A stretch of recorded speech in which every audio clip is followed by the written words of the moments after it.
നമസ്കാരം. റാഫ്റ്റോ ക്രിക്കറ്റിലേക്ക് അവർക്കും സ്വാഗതം. അങ്ങനെ 2024 IPL അവസാനിച്ചിരിക്കുകയാണല്ലോ. ഈ സീസണിലെ most valuable player of the tournament എന്നൊക്കെ പറയാവുന്ന ആ പുരസ്കാരം ലഭിച്ചത് സുനിൽ നരൈനാണ്. നമ്മളൊന്ന് പരിശോധിക്കുകയാണ് പ്ലെയർ പവർ റാങ്കിങ്. ഏറ്റവും മികച്ച പ്രകടനം നടത്തിയ 10 താരങ്ങൾ ആരൊക്കെയാണ് സീസണിൽ. നമ്മൾ നേരത്തെയൊക്കെ ഈ ഒരു പ്ലെയർ പവർ റാങ്കിങ് സീരീസ് നടത്തിയിട്ടുണ്ട്, സുഹൃത്തുക്കൾക്ക് അറിയാവുന്നതാണ്. ഇതിൽ നമ്മൾ ഉപയോഗിക്കുന്നത് ESPN ക്രിക്കിൻഫോയുടെ MVP വേണ്ടി കാൽക്കുലേറ്റ് ചെയ്യുന്ന സെയിം കാൽക്കുലേഷനാണ്.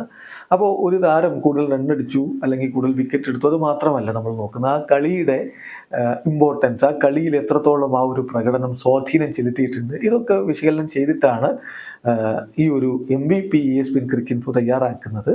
അതിൻ്റെ അടിസ്ഥാനത്തിൽ തന്നെയാണ്, ആ കണക്കുകൾ തന്നെയാണ് നമ്മളിവിടെ പ്ലെയർ പവർ റാങ്കിങ്ങിന് ഉപയോഗപ്പെടുത്തുന്നത്. ഏറ്റവും മികച്ച പ്രകടനം നടത്തിയ 10 താരങ്ങൾ എടുക്കുമ്പോൾ 10ാം സ്ഥാനത്ത് ട്രെന്റ് ബോൾട്ട്. രാജസ്ഥാൻ റോയൽസിന് വേണ്ടി എന്തൊരു പ്രകടനമാണ് അദ്ദേഹം നടത്തിക്കൊണ്ടിരുന്നത്. ബട്ട് അൺഫോർച്ചുനേറ്റ്ലി അവർക്ക് ക്വാളിഫയർ 2 അപ്പുറത്തേക്ക് പോകാൻ പറ്റിയില്ല. അദ്ദേഹത്തിന് 16 വിക്കറ്റുകളാണ് ഈ സീസണിൽ പിഴുതെടുക്കാൻ പറ്റിയത്. പലപ്പോഴും ആദ്യ ഓവറുകളിൽ അദ്ദേഹം സമ്മാനിച്ച ബ്രേക്ക് ത്രൂകളാണ് രാജസ്ഥാൻ റോയൽസിന് മേൽക്കൈ നേടി കൊടുത്തിരുന്നത്. 9ാം സ്ഥാനത്ത് റിയാൻ പരാഗ്. എന്തൊരു ഫോമിലായിരുന്നു താരം. 573 റൺസ് അടിച്ചുകൊണ്ട് IPLൻ്റെ ടോപ്പ് സ്കോറേഴ്സ് ലിസ്റ്റിൽ ടോപ്പ് 5 അദ്ദേഹം ഇടം പിടിച്ചിട്ടുണ്ടെങ്കിൽ, 3ാം സ്ഥാനത്താണ് അദ്ദേഹം ഇടം പിടിച്ചിട്ടുണ്ടെങ്കിൽ അത് വല്ലാത്തൊരു മികവ് തന്നെയാണ്. പലപ്പോഴും രാജസ്ഥാൻ റോയൽസിൻ്റെ മുൻനിര തകരുമ്പോൾ രക്ഷപ്പെടുത്തി കൊണ്ടുപോയത് റിയാൻ പരാഗിൻ്റെ ഇന്നിങ്സുകളായിരുന്നു. 8ാം സ്ഥാനത്ത് നിക്കോളാസ് പൂഴൻ. LSGക്ക് വേണ്ടി അദ്ദേഹം തൻ്റെ മികവ് കാണിച്ചിട്ടുണ്ട്. ബട്ട് അൺഫോർച്ചുനേറ്റ്ലി അവർക്ക് മുന്നോട്ട് പോകാൻ പറ്റിയില്ല. 499 റൺസാണ് അദ്ദേഹം നേടിയത്. ട്രാവിസ് ഹെഡാണ് 7ാം സ്ഥാനത്ത്. അവസാനത്തെ മത്സരങ്ങളിൽ അദ്ദേഹം തുടരെ പരാജയപ്പെട്ടു. അവസാന 4 ഇന്നിങ്സുകളിൽ 3 ഡക്കൊക്കെ വന്നിട്ടുണ്ട്. എങ്കിൽ പോലും SRH ഈ സീസണിൽ കുതിച്ചെത്തിയിട്ടുള്ള ഫൈനലിലേക്ക് കുതിപ്പ് നടത്തിയിട്ടുള്ളതിൻ്റെ കാരണം ട്രാവിസ് ഹെഡും അഭിഷേക് ശർമ്മയും ചേർന്ന് കൊടുത്ത തുടക്കങ്ങൾ തന്നെയായിരുന്നു.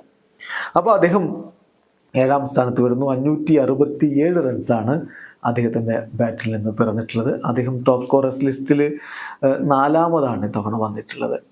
പാറ്റ് കമിൻസ് ആണ് 6ാമത്. ഫൈനൽ തോറ്റ ക്യാപ്റ്റൻ. പക്ഷേ അദ്ദേഹം എത്ര മികവോടെയാണ് അദ്ദേഹത്തിൻ്റെ ടീമിനെ നയിച്ചത്. ചില ഘട്ടങ്ങളിൽ ബാറ്റ് കൊണ്ടും അദ്ദേഹം സംഭാവന ചെയ്തു. 136 റൺസും 18 വിക്കറ്റുകളുമാണ് പാറ്റ് കമിൻസ് നേടിയിട്ടുള്ളത്. 5ാം സ്ഥാനത്ത് വിരാട് കോഹ്ലി. കോഹ്ലി എന്തൊരു റെഡ് ഹോട്ട് ഫോമിലാണ് കളിച്ചത്. ആദ്യ മത്സരങ്ങളിൽ അദ്ദേഹത്തിന് ആ ഒരു വേഗം പോരാ എന്ന തരത്തിലുള്ള ചില അഭിപ്രായങ്ങളും എതിർപ്പുകളുമൊക്കെ പലരുടെയും ഭാഗത്തു നിന്ന് വന്നെങ്കിലും പിന്നീട് അദ്ദേഹം അതിവേഗത്തിൽ തന്നെ സ്കോർ ചെയ്തുകൊണ്ട് പോകുന്ന കാഴ്ചയും നമ്മൾ കണ്ടു. അദ്ദേഹം തൻ്റെ കളിയെ ഒന്ന് അപ്പ് ചെയ്തെടുത്ത ഒരു ടൂർണമെൻ്റ് കൂടിയാണിത്. ആ സ്ലോ സ്വിപ്പുകളൊക്കെ അദ്ദേഹം വീണ്ടും കൊണ്ടുവന്നു, വേഗത്തിൽ സ്കോർ ചെയ്യാൻ തുടങ്ങി. അങ്ങനെ തന്നെയാണ് RCB ഒരു ഘട്ടത്തിൽ പുറത്തേക്ക് എന്ന് തോന്നിച്ചിടത്ത് നിന്ന് ഈ ഒരു പ്ലേ ഓഫിലേക്ക് പോലും കുതിച്ചെത്തിയത്. 741 റൺസാണ് അദ്ദേഹത്തിൻ്റെ ബാറ്റിൽ നിന്ന് പറയുന്നത്. ഒരിക്കൽ കൂടി അദ്ദേഹം ഓറഞ്ച് ക്യാപ്പ് നേടുന്നു. 1-ലധികം തവണ ഓറഞ്ച് ക്യാപ്പ് IPLൽ നേടുന്ന ആദ്യത്തെ ഇന്ത്യൻ താരമാണ് അദ്ദേഹം. ദെൻ 4ാമത് അഭിഷേക് ശർമ്മ. ഒടുവിൽ അദ്ദേഹം അവസാന ഫൈനലിലൊക്കെ പരാജയപ്പെട്ടു, ശരിയാണ്. പക്ഷേ അഭിഷേക് ശർമ്മ ഈ സീസണിൽ ഉണ്ടാക്കിയിട്ടുള്ള ഇമ്പാക്റ്റ് അത് വളരെ വലുതാണ്. ഈവൻ എലിമിനേറ്റർ ക്വാളിഫയർ 2 അദ്ദേഹം ബോൾ കൊണ്ടും മായാജാലം കാണിച്ചു.